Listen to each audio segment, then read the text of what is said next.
Hi, this is Pad from Team Me, transforming your personal and professional performance. I'm going to take again another excerpt from my book in one of my random readings. We're going to start here. We all experience a range of emotional states through the course of an average day. Some common ones might include appreciation, happiness, frustration, sadness, anger, thankfulness, detachment, bitterness, fascination, impatience, anxiety, loneliness, indifference, fear, exhaustion, and adventurousness. All of these states essentially fall into one of two categories: empowering or disempowering. Being able to control your emotional state is probably the single most important factor of any kind of performance improvement. Having the ability to switch out of a disempowering state into an empowering state would provide us with a huge advantage in any situation. Now, you might be asking how we could gain mastery over our emotions in this way, when many would claim that it's actually their emotions that are really driving them. Does this require some sort of magic?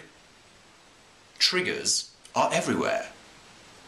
First, we should recognize that it's possible for your emotional state to change in an instant.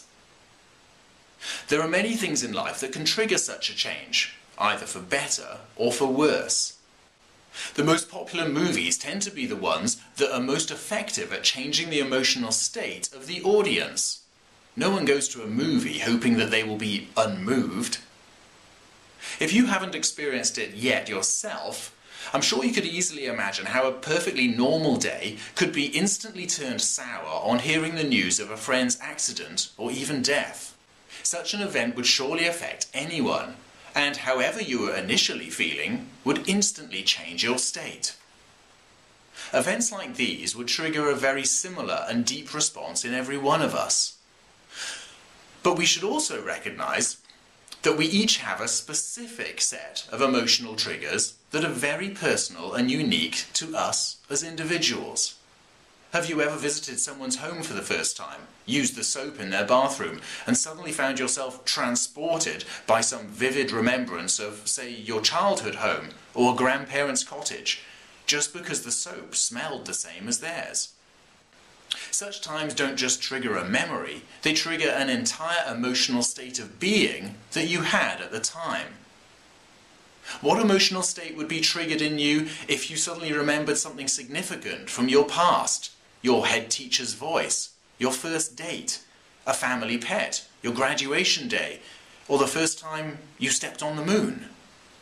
Okay, that won't apply to everybody.